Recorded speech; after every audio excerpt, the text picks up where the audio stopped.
Bueno, arranquemos de una vez con este análisis. Hoy vamos a desenredar un tema que es, la verdad, un fascinante tira y afloja. Literalmente, hay fuerzas masivas empujando a la economía global de 2026 en dos direcciones, pero radicalmente distintas. ¿Hacia dónde se dirige exactamente la economía global en este 2026? Es la pregunta de los billones de dólares. Y a ver, lo más revelador de todo esto es que, si le revisamos los datos a las principales instituciones financieras del mundo, están en completo, absoluto desacuerdo. Fíjense en esta paradoja brutal que tenemos aquí. Por un lado, los optimistas. El Fondo Monetario Internacional proyecta un crecimiento del 3.3%, viendo una economía súper resiliente, impulsada casi totalmente por la inteligencia artificial. Pero luego llega la ONU y dice, un momento, ellos pronostican un avance súper lento de apenas el 2,5%, porque ven un mundo enormemente lastrado por el conflicto en Medio Oriente. Y los datos muestran exactamente cómo se ve esa enorme dispersión. Tenemos unas variaciones loquísimas en el crecimiento proyectado entre las economías avanzadas y las emergentes. Es literalmente el escenario perfecto para entender estas dos fuerzas gigantescas que están partiendo a los mercados en dos. Sección 1. El impulso tecnológico, inteligencia artificial e inversión.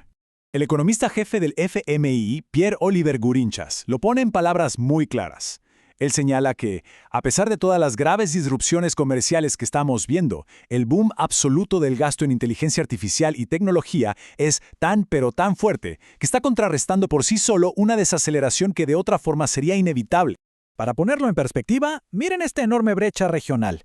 Estados Unidos está metiendo una inversión masiva, en serio masiva, en sistemas de IA, centros de datos y semiconductores.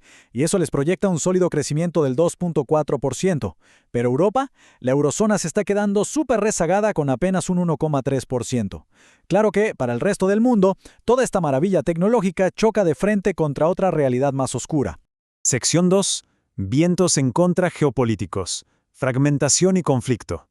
Y aquí es donde las cosas se ponen tensas. En el Foro Económico Mundial en Davos, los líderes globales armaron su lista de las amenazas a corto plazo más urgentes. Y adivinen qué, la rivalidad geoeconómica desplazó oficialmente al cambio climático como el riesgo número 1. Es decir, la fragmentación y el conflicto superaron a la ecología en el nivel de urgencia, junto a una deuda récord y el miedo a una IA sin control.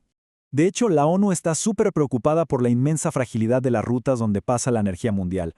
Ojo con este dato. Advierten que un bloqueo total en el estrecho de Hormuz podría arrastrar el crecimiento global al 2.1%, o sea, niveles casi de recesión. Y como si fuera poco, esto dispararía la inflación al 3.9%, un golpe directo a los precios diarios del transporte y la comida en todo el mundo. Y tristemente, el daño económico de estos conflictos no es parejo para todos. Golpea sin piedad a Asia Occidental, desplomando su crecimiento del 3,6 al 1.4%. Pero fíjense que también frena a América Latina y a África. ¿Por qué? Pues por el aumento generalizado en los costos de la logística mundial. Mover cualquier cosa se vuelve mucho más caro. Pasemos a la sección 3. La ecuación de las materias primas y la deuda.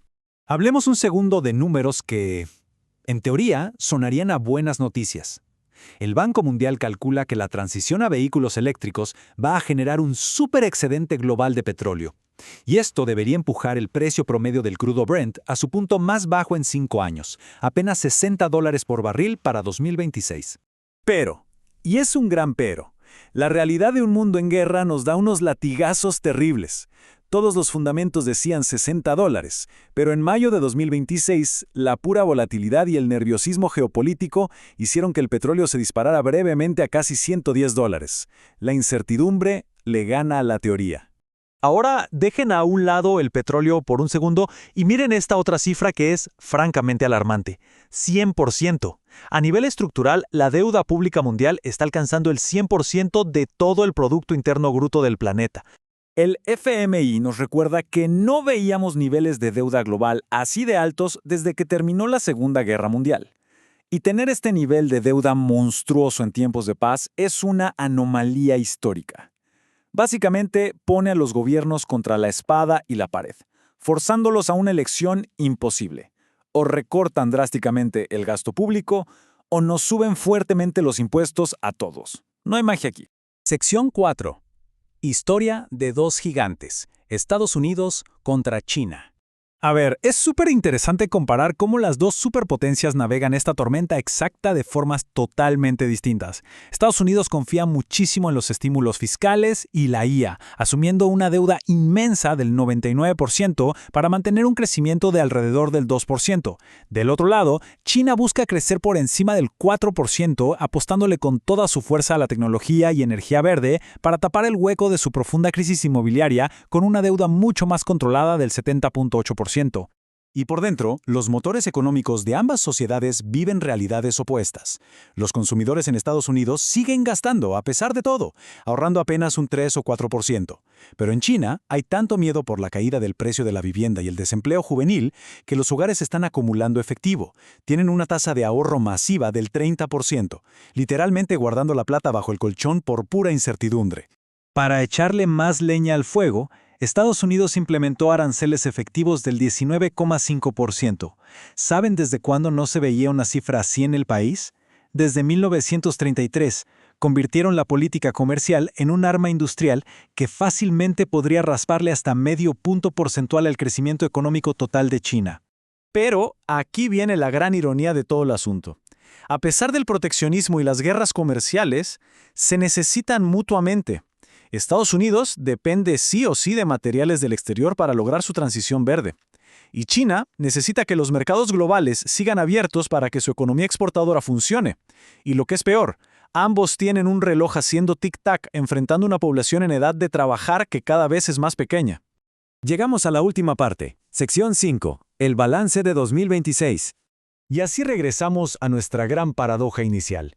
Entender este delicado tira y afloja es fundamental para todos. Nos deja con una gran reflexión. ¿Podrá la pura fuerza de la innovación y la productividad de la inteligencia artificial sobreponerse al inmenso lastre del conflicto global y esta deuda histórica? ¿O las fracturas geopolíticas terminarán cortando nuestras alas? Esa es la batalla que definirá esta época.